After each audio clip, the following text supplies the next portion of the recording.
1월 10일 화요일 오늘의 주요 뉴스입니다.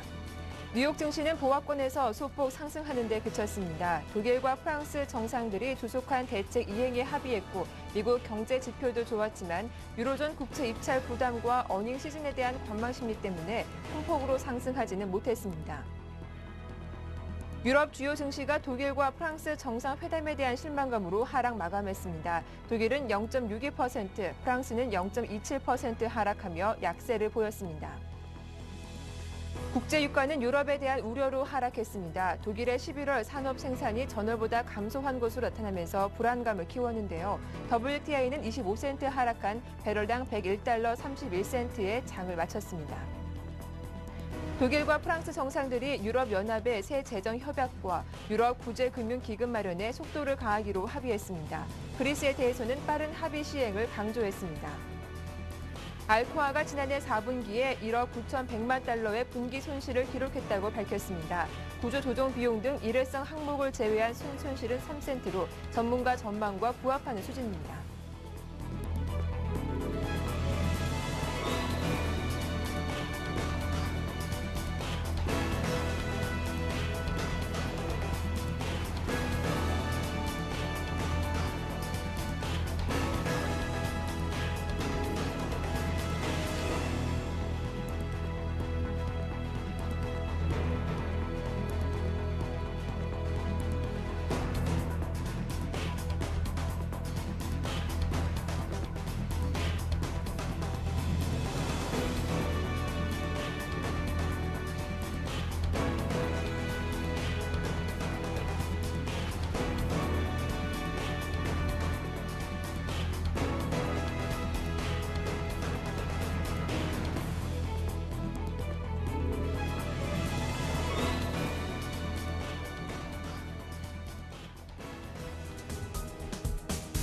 안녕하세요. 굿모닝 대박 예감 박미라입니다. 밤사이 독일과 프랑스 두 정상이 만났습니다. 휴가를 마치고 돌아온 메르켈 총리가 과연 어떤 선물을 줄지 이번 회의에 대한 기대감이 상당했는데요. 결과적으로는 새로울 것이 없다라는 실망감에 유럽 증시는 하락 마감하기도 했습니다. 유로존의 재정 위기가 비유로존까지 확산되고 있는 가운데 위기 대책을 조금 더 앞당겨 시행하겠다라는 데는 합의를 이뤄내기도 했고요. 또 여기에 미국에서는 경제 지표도 상당히 좋게 발표되면서 뉴욕 3대 지수는 소폭 빨간불로 마감하기도 했습니다. 자, 과연 밤사이 독일과 프랑스 만남에서는 또 어떤 말이 오갔는지 그리고 미국 경제 지표는 어떤 모습이었는지 지금부터 하나씩 정리를 해보겠습니다. 자, 글로벌 핫이슈 오늘 순서는 와이즈인베스트 심기원 대표와 함께하겠습니다. 안녕하세요. 안녕하십니까. 네, 뉴욕 증시 종가로 보면은 일단 상승 마감했습니다. 하지만 장중 내내 거의 보합권 내에서 횡보하는 모습을 보여주기도 했는데요. 장 마감 이후 발표된 알코아의 실적 발표를 앞두고 좀 관망하는 분위기가 강했던 것 같습니다. 먼저 마감 상황부터 정리해 주시죠. 네, 뉴욕 증시 같은 경우는 9일 상승 마감하였다라고 정리해 드리겠습니다. 프랑스와 독일 정상회담의 결과에 대한 실망감이 있었지만은 이번 주부터 실시가 되는 실적 발표 시즌, 어닝 시즌에 대한 기대감이 주가를 어느 정도 끌어올리는 모습을 보였다라고 말씀을 드리겠습니다. 먼저 블루칩 중심의 다우존스 산업평균지수는 전 거래일 대비 32.77포인트, 0.27% 상승한 12,392.69를 기록하는 모습을 보였습니다. 또한 대형주 중심의 S&P 500 지수 같은 경우에도 2.89포인트, 0.23% 상승한 1280.70을 기록을 하였고 기술주 중심의 나스닥 종합지수 같은 경우에도 2.34포인트, 0.09% 상승한 2676.56을 기록을 하였습니다. 장 마감 후 실적 발표한 알코아 같은 경우에 2.4% 상승 흐름 보였는데 분기 손실을 기록을 하였습니다. 하지만 시장과 예상치에 부합하는 그러한 실적을 발표하면서 좀 긍정적으로 작용하는 모습을 보였고 온라인 영화업체인 넷플릭스 같은 경우에는 영국과 아일랜드로의 사업 확장에 대한 기대감이 작용을 하면서 주가가 두 자릿수 넘는 상승 흐름을 보였습니다. 미국에서는 지금 어닝 기대감이 이미 많이 낮아진 상태이기 때문에 어떠한 수치가 나와도 좋게 해석될 수 있다는 것이 전반적으로 증시를 이끄는 그런 모습 보였는데 있는데 기업 실적이 소폭 개선되었을 수는 있다 하지만은 유럽 문제에 대해서는 아직까지는 리스크가 남아있다는 것에서는 시장의 상승이 좀 제한될 것이라는 전문가들의 평이 좀 나오고 있습니다. 또한 미국 쪽에서의 경제 지표도 상당히 좀 호조세를 보이는 모습 보였는데 네. 미국의 11월 소비자 신용이 10년 만에 가장 큰 폭의 증가세를 기록을 하였습니다. 따라서 이러한 경제 지표 개선이 전반적으로 증시의 투자 심리를 좀 완화시키고 있는 그런 모습을 보였다. 하지만은 유럽 쪽에서의 독일과 프랑스 정상이 확실한 해결책을 제시하지 못한 것은 유럽 증시의 하락을 이끌면서 전반적으로 글로벌 증시 호재와 좀 악재가 겹쳐 있는 상황에서 마감을 하였다라고 좀 말씀을 드리겠습니다. 네, 장 마감 이후 좀 알코아가 4분기 실적 발표를 했습니다. 본격적인 어닝 시즌의 스타트를 끈 셈이었는데요. 일단은 1억 9,100만 달러 분기 손실을 밝혔는데 전문가 예상치와 좀 부합한 수준이었죠. 네, 맞습니다. 알코아가 알루미늄 가격 하락으로 인해 지난 4분기에 2년여 만에 처음으로 분기 손실을 기록을 하였습니다. 하지만은 손실 규모에 있어서는 시장 예상치를 어느 정도 부합하는 수준이었기 때문에 큰 쇼크로 다가오지 않는 그런 모습이었습니다. 알코아는 지난해 4분기에 총 1억 9,100만 달러 분기 손실을 기록을 하였는데 주당 손실 규모로는 약 18센트였습니다. 1년 전 같은 기간에 2억 5,900만 달러 주당 24센트의 이익을 내었지만은 이로써 분기 손실 2년 만에 처음으로 기록하는 그런 모습을 보였습니다.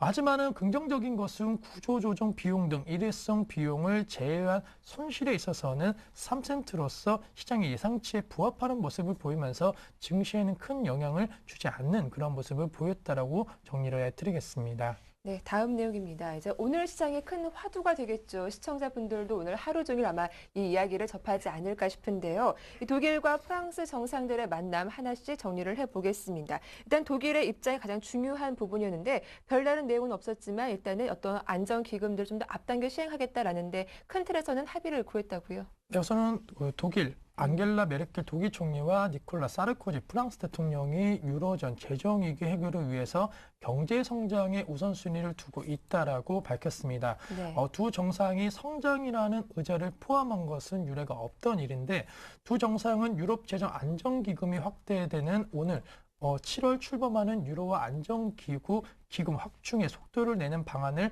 검토 중이라고 밝혔습니다. 또 지난달 9일 유럽연합 정상회의에서 합의한 신재정 협약의 세부 조항에 대한 각국의 협상을 조속히 마무리할 것을 촉구하는 모습을 보였는데 사르코지 대통령은 우리는 재정 협약의 조항에 대한 협상이 수일 안에 마무리되기를 바란다면서 3월 1일까지 완료되어야 한다라는 강조를 하였습니다. 또한 메르켈 총리 같은 경우에는 그리스 문제가 앞으로 다시금 핵심 의제가 될 것이라면서 그리스가 2차 구제 프로그램을 신속하게 이행하는 모습을 보이면서 그리스가 유로존에 남기를 원한다라고 밝혔습니다. 하지만 앞서 말씀드린 대로 시장에서 문제 해결을 위한 확실한 해결책이 언급되지 않았다라는 것이 유럽 증시를 비롯한 글로벌 증시에는 좀 악재로 작용하는 모습을 보였기 때문에 전반적으로 유럽 리스크 해결을 위한 해결책은 이 두 정상 간의 만남에서는 나오진 않았다라고 말씀을 드리겠습니다.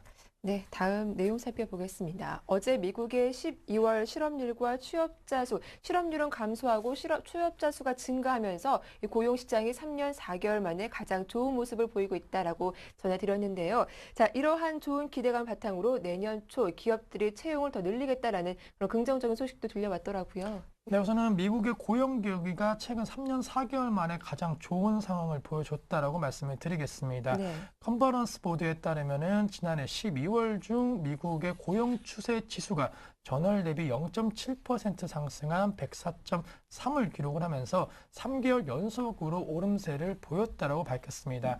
특히 2008년 8월 이후 가장 높은 수치를 기록을 하였고 작년 같은 달 대비해서도 4.7% 오르는 모습을 보였습니다.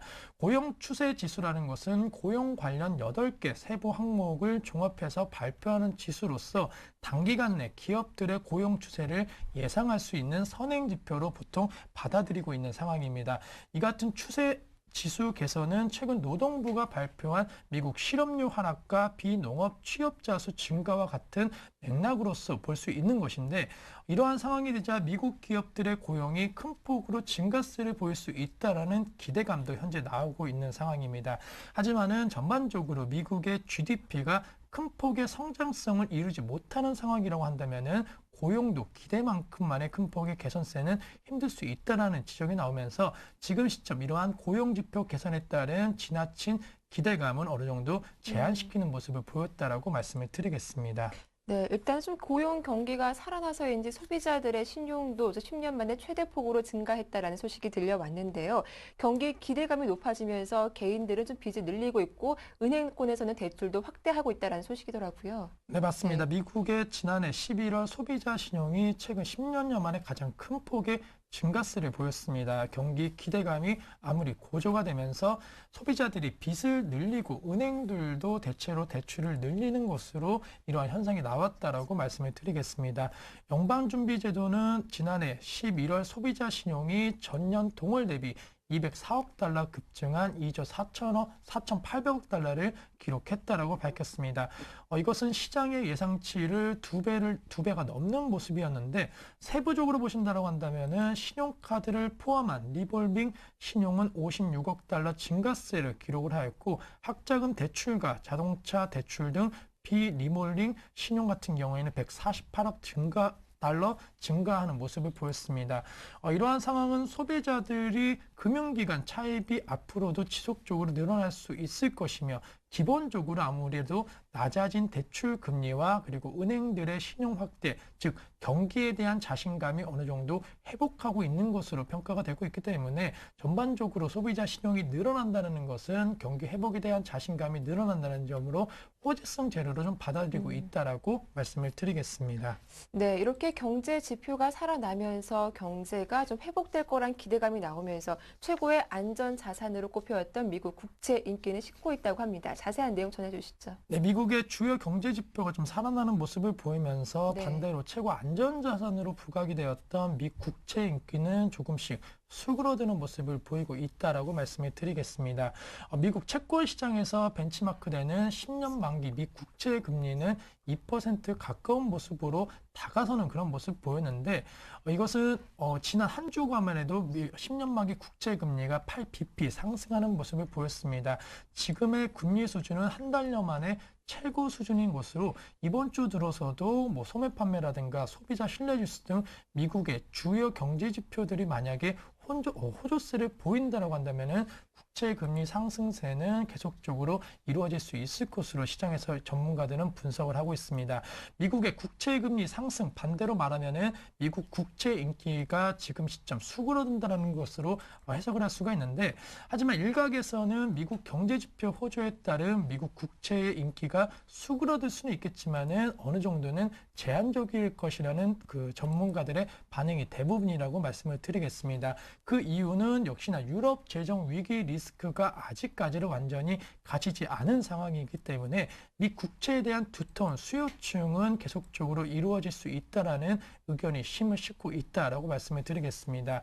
유럽발 금융위기 리스크에 대한 미 국채 수요가 안정적으로 계속적으로 이루어진다라고 한다면은 아무래도 미국 국채 금리의 상승은 좀 제한될 수밖에 없을 것으로 판단되고 있고 또한 이번 주 미국 같은 경우에는 3년 만기 320억 달러 어치 입찰 계획 및 10년 만기 210억 달러 국채 입찰 예정 그리고 30년 만기 130억 달러 각각 입찰에 붙일 예정이기 때문에 이러한 미 국채 입찰 결과가 시장에 주요한 영향을 미칠 것으로 판단되고 있습니다. 따라서 이번 한 주간 역시나 유럽 쪽 이슈도 상당히 좀 중요하겠지만은 미국에서의 국채 입찰 내용을 확인해야지만이 지금 시점 미국에 대한 그리고 안전자산에 대한 어느 정도 선호 현상이 얼마만큼인지를 엿보면서 지금의 투자 심리가 불안한지 아니면은 완화되고 있는지를 조금 알 수 있는 상황이다라고 말씀을 드리겠습니다. 네, 다음 내용입니다. 데니스 로카트 연방준비은행 총재가 양적 완화에 대한 이야기를 했다고 합니다.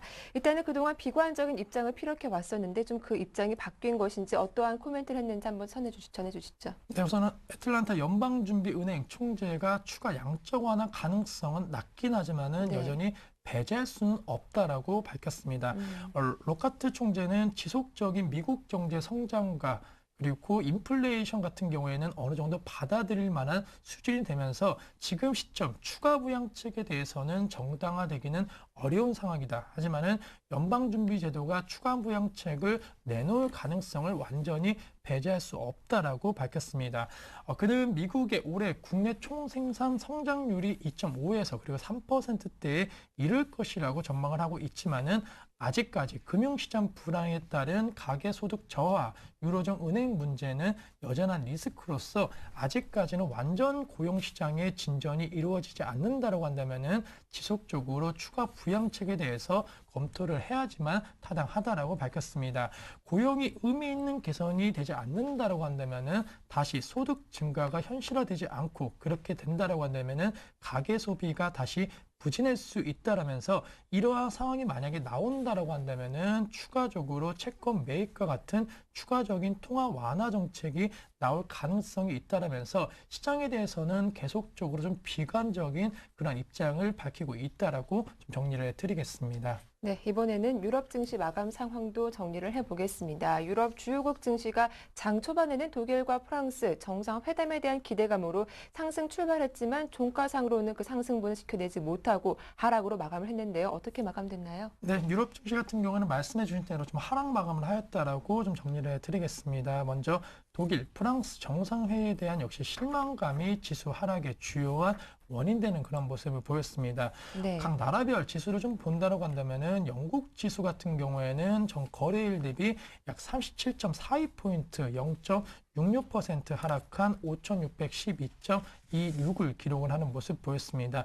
프랑스와 독일 역시 하락세를 보였는데 먼저 프랑스 지수 같은 경우에는 9.67포인트 0.31% 하락한 3,127.69를 기록을 하였습니다. 독일 지수 같은 경우에도 40.69포인트 0.67% 하락한 6,017.23을 기록을 하였는데 독일, 프랑스 양국 정상회담은 이날 유럽 재정 안정기금 출자 시기를 앞당겨 실시하고 유럽연합 신재정 협약 논의를 이달 내 마무리할 것이라는 합의를 이루었습니다.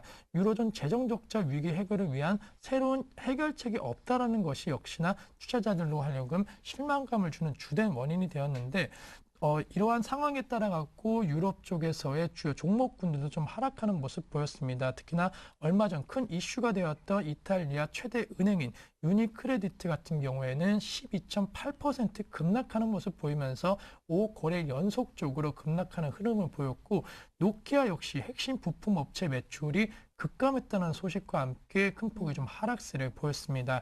또한 1분기 기업들의 실적까지 지금 시점 이 유럽 쪽에서 좋지 못할 것이라는 전망이 나오면서 유로존 성장 둔화 우려감 그리고 정치적 긴장감과 함께 실적 전망까지 지금 시점 주가의 하방 압력을 강하게 하는 모습 보이면서 투자 심리가 상당히 좀 불안한 모습을 보였다라고 말씀을 드리겠습니다.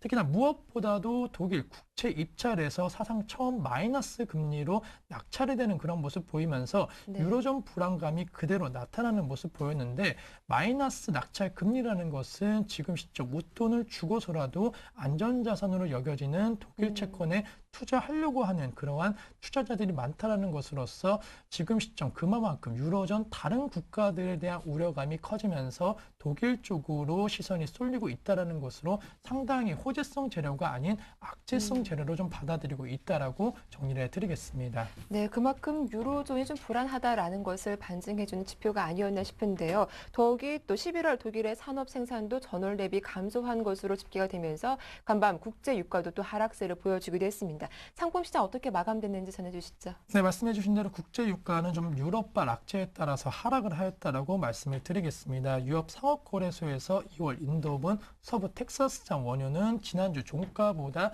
25센트 0.3% 하락한 배럴당 101.31달러에서 거래를 마치는 그런 모습 보였습니다.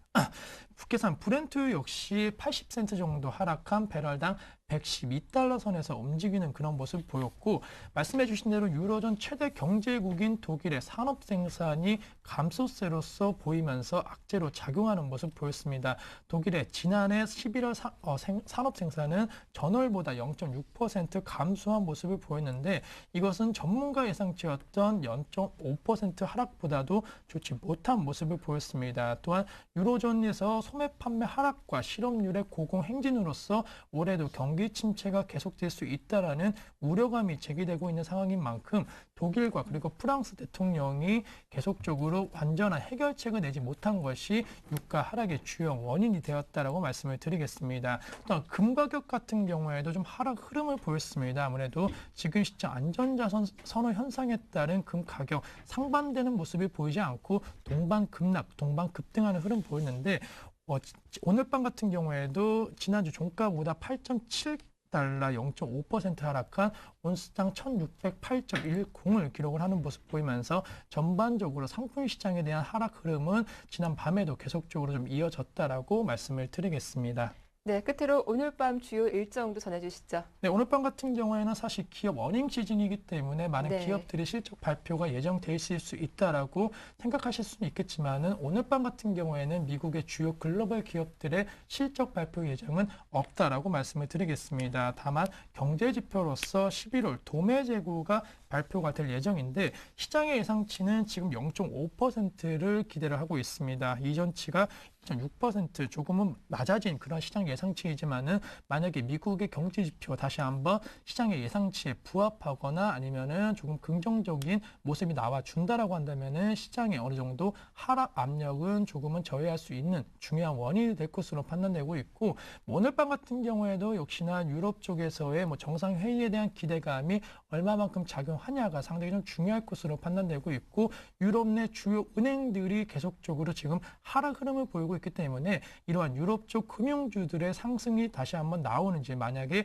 나온다라고 한다면은 얼마만큼 나오는지가 상당히 중요할 것으로 판단되고 있습니다. 따라서 오늘 밤 같은 경우에는 미국 쪽 이슈보다는 다시금 유럽 쪽 이슈에 눈을 미국 쪽이 아닌 유럽 쪽에 조금은 귀를 기울이셔야 된다라고 말씀드리면서, 오늘 밤 같은 경우에는 유럽 증시의 동향에 좀 더 주목을 하는 그러한 투자 전략을 세워보자라고 말씀을 드리겠습니다. 네, 역시 미국보다는 유럽 쪽 이슈에 좀 주목을 해서 살펴봐야 한다라는 말씀 끝으로 전해 들었습니다. 지금까지 와이즈인베스트 심기원 대표와 함께했습니다. 수고 많으셨습니다. 네, 감사합니다.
수년간 동결돼 왔던 상하수도 요금 인상이 올해부터 시작되면서 서민 물가의 대표적인 위협 요인으로 자리 잡고 있습니다. 핵 개발을 둘러싸고 미국과 이란과의 갈등이 증폭되면서 이란발 유가 리스크가 국내 경제에 발목을 잡을 가능성이 높아지고 있습니다. 한나라당이 전당대회 돈봉투 사건과 관련해 당에서 책임 있는 사람은 책임 있는 행동을 보여달라며 박희태 의장의 사퇴를 촉구했습니다. 한국인구학회가 작성한 2010 인구주택 총조사에 따르면 30대 중후반 남성 서너 명 중 1명은 미혼인 것으로 조사됐습니다. 단독주택 거주자도 30%가 월세인 것으로 집계됐습니다. 네, 서울경제신문을 통해서 주요 국내외 이슈들 정리해 보겠습니다. 오늘 순서는 서울경제신문 증권부의 안현덕 기자와 함께합니다. 안녕하세요. 안녕하세요. 네, 첫 소식입니다. 최근 치솟는 물가로 주부들의 한숨이 깊어지고 있습니다. 수입은 크게 늘고 있지가 않은데 식탁에 올라가는 음식료품 가격이 올라가면서 더 고민이 깊어지고 있는 상태인데요. 여기에 이번엔 공공요금마저 또 부담이 되고 있다고 합니다. 어떤 내용인가요? 네, 정부가 올해 물가 상승률을 3% 초반으로 제시하면서 물가 잡기 총력전을 벌이고 있지만 그 과정이 다소 험난할 듯 보입니다. 공공요금발 물가 불안 우려가 다시 불거지고 있기 때문인데요. 지난해 말에는 주요 광역시도의 대중교통요금이 줄줄이 오르면서 물가를 자극한 바 있으나 올해 상반기에는 각 지방자치단체를 중심으로 수요요금 인상이 동시다발적으로 이어지면서 물가 잡기의 새로운 복병으로 떠오르고 있습니다.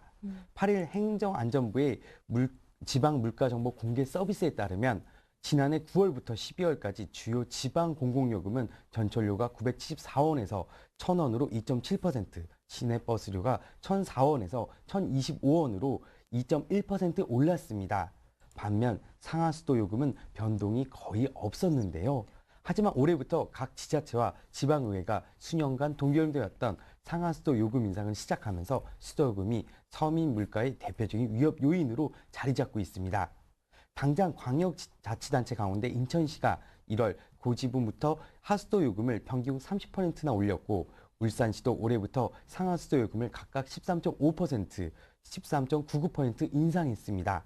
서울시도 3월부터 상하수도 요금을 9.64% 올리며 부산시도 12.75%의 상수도 요금 인상안을 마련해 5월부터 반영할 예정입니다.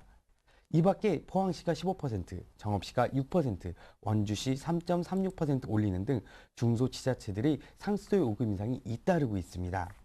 지난해 주요 강의시도가 대부분 요금을 인상한 대중교통 요금의 경우 서울시의 요금 인상이 불가피한 상황인데요. 서울시의회가 지난해 버스와 지하철 요금을 150원씩 올리는 인상안을 의결했으나 박원숙 서울시장이 이를 잠시 보류시킨 상황입니다. 정부는 이처럼 지방 공공요금 인상이 잇따르자 요금을 동결한 지자체에 특별교부세를 늘리기로 하는 등 물가 대책을 마련하고 있는데요. 하지만 인상 요인을 찾기에는 역부족이라는 지적이 지배적입니다. 대부분의 지자체가 많게는 6에서 7년 이상 수도요금을 동결한 채 생산원가에 훨씬 못 미치는 수준으로 수돗물을 공급하면서 만성적인 재정 적자에 시달리고 있기 때문인데요. 행안부 측도 각 지자체별로 원가와 요금 관리 방안 등도 제각각이라 중앙에서 통제하기가 쉽지 않다며 어려움을 토로하고 있는 상황입니다. 네, 치솟는 물가에다 공공요금 인상까지 이어지면서 각 가정의 한숨이 깊어지고 있는데요. 여기에 유가마저도 치솟을 태세라고요. 핵개발을 둘러싸고 미국과 이란의 갈등이 갈수록 증폭되면서 이란발 유가 리스크가 국내 경제의 발목을 잡을 가능성이 높아지고 있습니다. 미국의 이란산 원유 금수 조치에 맞서 전 세계 주요 원유 수송로인 호르무즈 해협에 대한 이란의 봉쇄 위협 등이 충돌하면서 국제 유가가 다시 강세로 돌아서고 있는데요. 이에 따라 안정세를 보이던 국내 휘발유 값도 다시 뜀박질할 조짐을 나타내고 있어 연초부터 물가 안정에 큰 걸림돌로 부상하고 있습니다. 이른바 이란발 인플레입니다. 9월 한국석유공사에 따르면 이날 서울 지역의 휘발유 값이 리터당 2,002원을 기록하면서 새해 들어 상승세를 이어나가고 있습니다. 지난달 16일 5개월 만에 1,900원대로 떨어지면서 안정세로 돌아서듯 했는데 지난달부터 이란발 악재에 따른 국제유가가 상승세를 지속하면서 지난 7일부터 다시 2,000원대로 올라서고 있습니다. 국제유가는 제재 강도를 높이는 미국에 맞서 이란이 호르무즈 해협 봉쇄를 공언함에 따라 중동 지역 긴장감이 고조되면서 강세를 보이고 있는데요.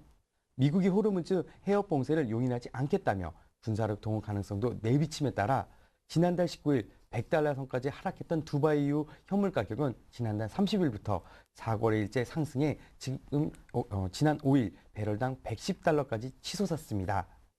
이는 작년 11월 16일 110.59달러를 기록한 이후 최고 수준인데요. 이란산 중진류 현물 가격은 지난 4일 이후 상거래일제 110달러를 웃돌고 있습니다. 역시 지난해 11월 9일 이후 가장 비싼 수준입니다. 특히 지난주 두바이유 가격은 작년 같은 기간보다 19% 높은 상황인데요.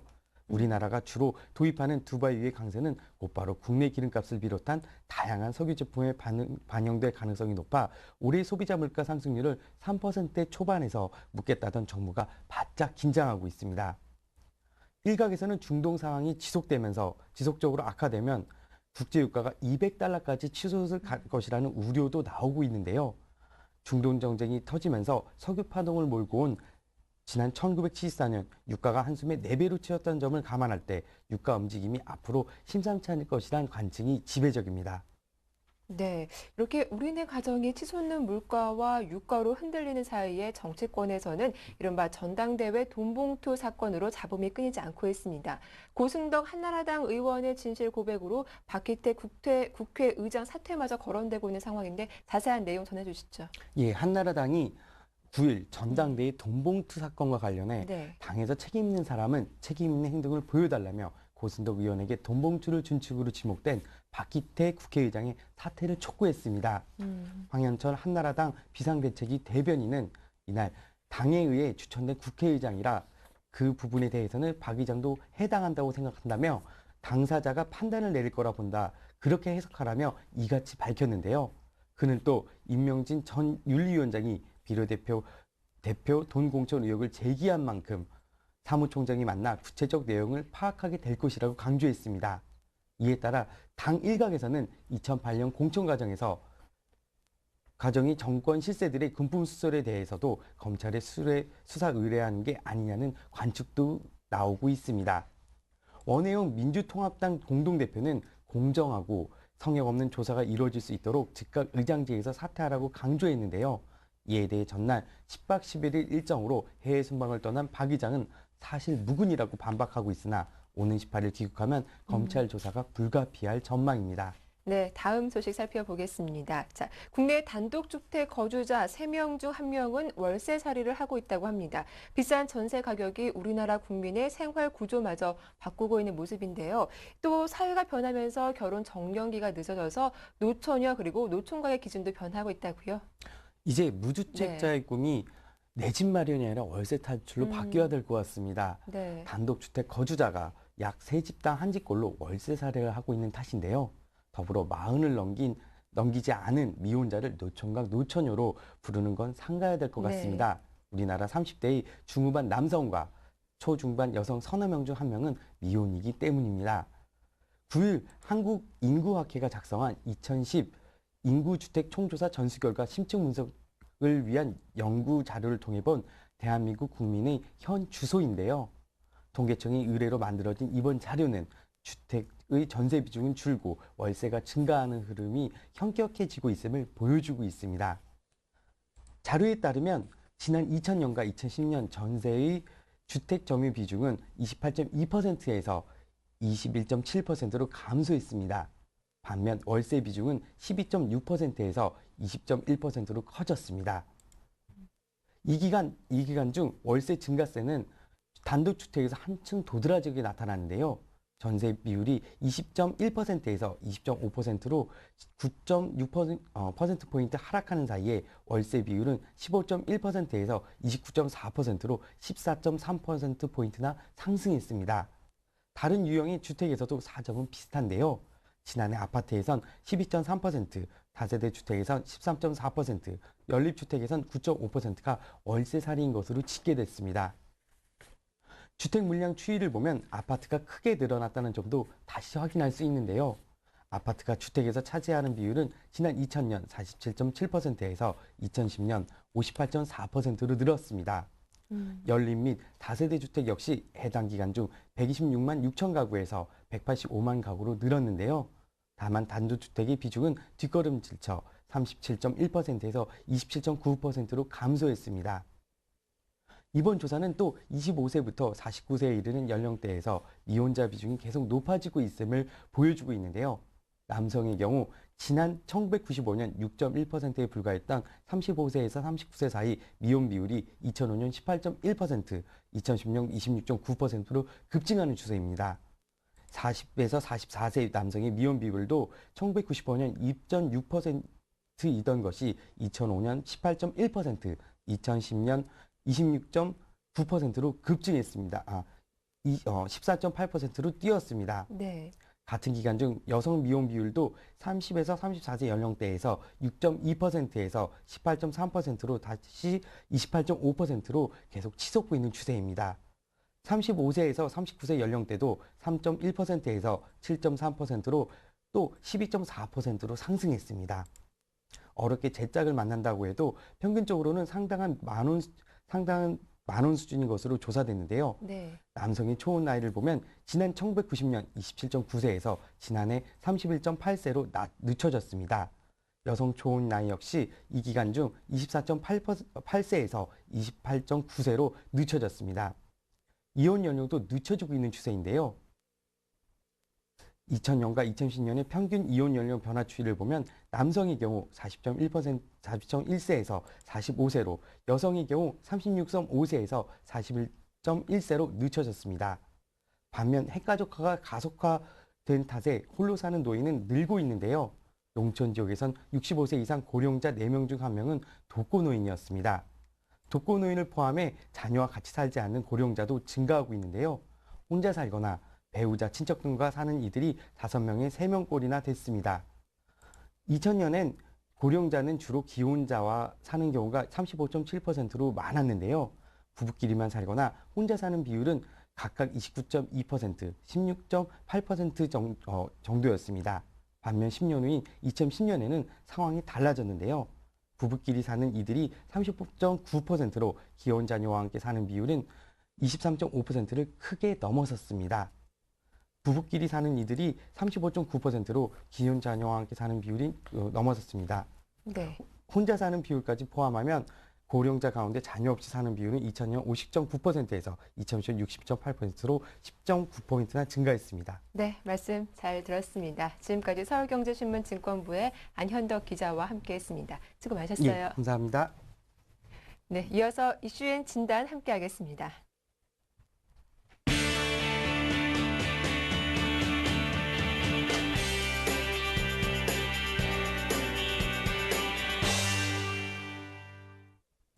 자, 오늘장 전략 세워보는 이슈엔 진단 지금 바로 시작을 해보겠습니다. 오늘 순서는 하나대투증권 목동중앙지점의 임진순 대리와 함께합니다. 안녕하세요. 예, 안녕하십니까? 자, 먼저 어제 시장 정리부터 해보고 넘어가 보도록 하겠습니다. 예. 먼저 코스피 코스닥 좀 혼조세를 보였는데 어땠나요? 예, 어제 코스피 유럽발 악재 그리고 이란발 위기감 고조로 인해서 나흘 연속 하락 마감했죠. 일단 장 후반 기관의 매수세가 유입되면서 낙폭을 좀 줄이긴 했습니다만 대외 불확실성에 대한 불확실성 등 부정적인 심리가 좀 우세한 상황이었고요. 일단 프로그램을 중심으로 수급 불안이 지속됐습니다. 옵션 만기를 앞두고 배당 투자자금이 이탈했고요. 외국인들이 이틀에 걸쳐서 12,000계약의 선물을 매도하면서 프로그램 매물의 어떤 출회를 자극시켰고요. 네. 또한 달러 강세가 지속되었는데요. 원달러 환율이 1,163원까지 상승했습니다. 일단 달러 유로 환율을 최근 보면은 1.3달러 하향 이탈 이후 급락하는 가운데 원화 약세가 지속되고 있는데요. 역시 이런 부분에서 외국인 수급에 부정적인 영향을 가져올 것이라고 생각이 되고 있습니다. 미국의 고용 지표 개선, 또 독일과 프랑스 회담의 기대보다 이란 리스크, 또 국채 발행을 앞둔 유로존 불확실성 등 호재보다 어떤 악재에 좀 더 민감하게 반응하는 투자 심리를 보여주고 있고요. 12월 실업률 기점으로 해서 연말 효과 이후 미국 경제 지표가 얼마나 더 개선될 수 있는지, 그리고 지난주 금융공작회의에서 금융정책 개선 촉구와 춘절 이후 원자재 수요 기대감으로 중국이 3% 가까이 급등을 했는데요. 이런 부분이 또 어떻게 모멘텀으로 작용할 수 있을지에 대해서 저희가 좀 살펴봐야 될 시점이 아닌가 싶습니다. 네, 일단은 크게 어제 시장 이슈들을 정리해 주셨는데요. 이제 업종별로 한번 들어가 보겠습니다. 예. 어제 코스닥 쪽에서는 정치 테마주에 대한 이런 압력이 강해지면서 모두 폭락하는 모습을 보여주게 됐는데, 하지만 좀 바이오, 줄기세포 관련주가 급등하면서 예. 코스닥은 오히려 상승 마감했더라고요. 어떤 업종 좀 특징적이었는지 한번 자세하게 분석을 해주시죠. 예. 일단 말씀하신 대로 어제 정치 테마 관련주가 숄트를 네. 맞았는데요. 그동안 승승장구했습니다. 하지만 이제 금융당국이 테마주 관련 분석과 감시 방안을 마련했는데요. 뭐 심의 과정을 거치지 않고 곧바로 검찰에 고발할 수 있는 긴급 조치, 그리고 금감원의 자체적인 테마주 특별조사단을 설치함으로써 뭐 비트커피너라든지 아가방 컴퍼니, 이지, 크로컴 등 관련주들이 모두 급락을 했습니다.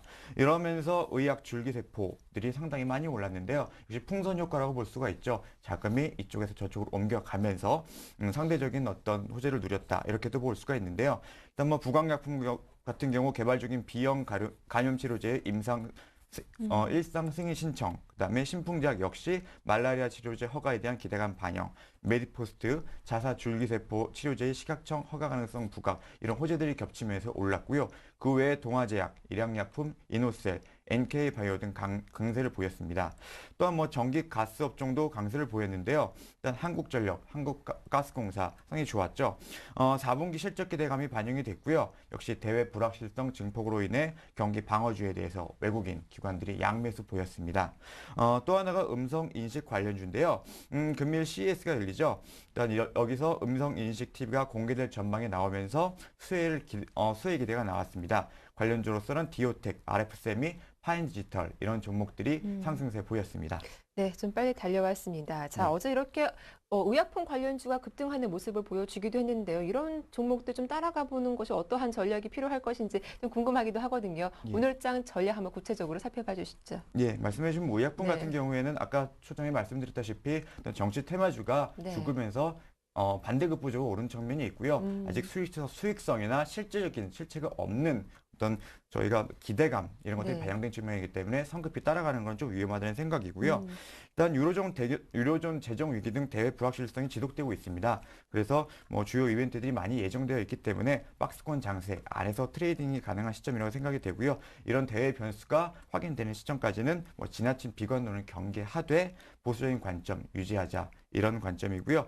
어제 보면 프로그램 매물들이 영향을 많이 받았기 때문에 대형주보다는 좀 자유로운 중소형주 쪽, 이런 쪽에서 업황, 실적 모멘텀을 보유한 IT 관련주, 또한 정책 스탠스의 변화로 수혜가 예상되는 중국 소비 관련주, 락앤락, 오리온, 코스메스 등 이런 종목들 위주로 압축 대응해서 보자, 이런 전략을 제시해드리고 싶습니다. 네, 그렇다면 오늘 좀 전략을 좀 구체적으로 들어볼까 하는데요. 간밤 유럽 증시 일단 유럽발 좀 악재 좀 부각되면서 하락세를 보였습니다. 하지만 뉴욕 증시 상승하긴 했지만 그렇게 기분 좋은 상승은 또 아니었거든요. 예. 오늘 국내 증시 좀 전망은 어떻게 보시나요? 일단 뭐 대형주 자체는 네. 뭐 삼성전자를 대장으로 해서 상당히 좀 눌리고 있는 모습입니다. 말씀드렸다시피 프로그램 쪽에서 매물이 나면서 그런 지수에 대한 상승은 좀 제한이 되고 있는 상황이기 때문에 저는 뭐 어저께 강세 보였던 IT 중소형주 위주로 좀 보자는 생각인데요.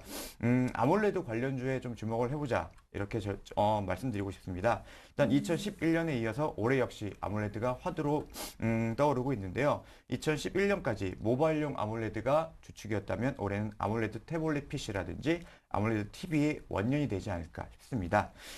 올해 아몰레드 수요는 작년 대비해서 178% 성장이 예상되고요. 공급 역시 삼성 모바일 디스플레이 중심으로 해서 147% 성장이 예상되고 있습니다. 더구나 금일 이제 CES가 개최가 되죠. 여기서 어떤 획기적인 제품이 나올지에 대한 관심이 좀 커지는 시점인데요.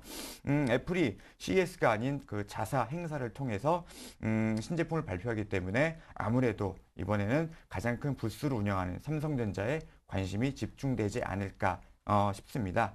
삼성전자가 선보일 제품 중 가장 주목받는 것은 역시 아몰레드 TV인데요.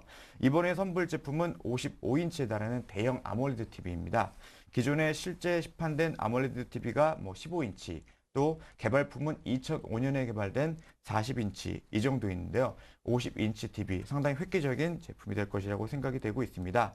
뭐 삼성전자뿐만 아니라 LG전자 역시 대형 아몰레드 TV를 선보일 계획인데요. TV 주도권을 뺏기지 않기 위해서 더욱 공격적인 마케팅을 할 것으로 예상이 되고 있습니다. 관련주로 봤을 때는 뭐 제일모직이라든지 덕산 하이메탈, SFA, AP시스템, KMEC 등을 들 수가 있는데요. 여기서 주목할 종목은 뭐 내년도 아몰레드 패널 업체들의 공정성의 변화 및 응용 기술들의 선택 방향과 관계없이 아몰레드 시장 성장과 그 궤를 같이 할 수 있는 덕산 하이메탈, 또 아몰레드 어떤 검사 측정 장비 이뿐만 아니라 뭐 헬스케어, 까지 성장성까지 겸비한 K맥 같은 경우에는 어떤 바이오 무료 진단, 바이오 원격 진단, 또 유전자 진단, 진단 키트 이런 쪽도 같이 하고 있는 회사이거든요. 네. 그래서 어떤 성장성이 배가 될 수 있다는 측면에서 이 두 종목 좀 제시해드리고 있고요. 최근 IT주, 중소형주 그 음식물 볼 때는 수급에 따라 상당히 변동성이 크게 움직이는 측면이 있습니다. 네. 뭐 오를 때는 상당히 크게 오르고 내릴 때는 크게 내리고 이렇게 해서 오를 때 따라 들어가기보다는 상승 후 눌림목 구간에서 좀 매수하는 전략이 유효하다는 생각이고요. 저번 주에 제시해드린 뭐 인터플렉스 역시 어저께 좀 큰 상승을 보였었는데 이런 종목들도 추격 매수보다는 눌릴 때 같이 밑에서 좀 잡아 들어가는 전략이 좋지 않을까 생각을 하고 있습니다. 네, 이렇게 세계 최대 IT 전시회인 CES 2012와 관련해서 IT 관련주 오늘 좀 관심 있게 지켜봐야 한다라고 말씀해 주셨습니다. 자, 그런데 삼성전자가 또 분기 사상 최대 실적을 발표한 이후에도 나흘째 하락하면서 어제도 또 파란불로 마감하기도 했는데 이렇게 삼성전자 주춤하다 보면은 중소형 관련주는 또 어떤 움직임 보여질지 궁금하거든요. 오늘 말씀하신 종목도 한번 차트를 한번 좀 꼼꼼하게 짚어보는 거 어떨까 싶거든요. 지금 예. 준비되셨나요? 예. 네. 일단 제가 두 종목 제시해드렸는데요. 네. 일단 KMF부터 한번 보도록 하겠습니다. 네. 상장된 지 얼마 되지는 않은 종목입니다. 12월 작년 10월 26일 날 처음에 상장돼서 지금 주가가 계속 횡보를 보였는데요. 일단 지금 크게 차트로 봤을 때는 쌍바닥 형태를 이루고 있는 상황이고요. 최저가 14,850원 찍은 이후에 어제 28,000원까지 상승을 했는데요. 아까 말씀드린 대로 추격 매수보다는 5일선이 위치한 2만 원 선에서 한번 눌릴 때 같이 따라가도록 본다면은 정고점 추가 상승 충분히 예상할 수 있는 시점이고요. 덕산 하이메탈 상대적으로 주가 흐름은 그렇게 좋지 못합니다. 최근 이제 200일선까지 주수가 하향이 있는데요. 일단 200일선이기 때문에 어느 정도 가격 메리트는 부각된 시점이라고 생각이 되고요. 이 종목 같은 경우는 추세적인 상승보다는 어떤 박스권 매매 전략에서 지금 자리 또 상승 시에는 27,000원 정도 이 박스권에서 트레이딩 관점에서 대응해보는 방안이 괜찮다고 생각을 하고 있습니다. 네, 알겠습니다. 오늘 좀 관심 종목으로 K맥과 덕산 하이메탈 말씀해 주셨습니다. 관심 있으신 분들 오늘 한 이슈 잘 체크해 보시면서 대응해 보시면 좋겠습니다. 지금까지 하나대투증권 목동중앙지점의 임진순 대리와 함께했습니다. 수고 많으셨어요. 네, 감사합니다.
네, 굿모닝 대박 예감 1부는 여기까지입니다. 저희는 잠시 후 2부 순서로 인사드리겠습니다. 함께 해주셔서 고맙습니다.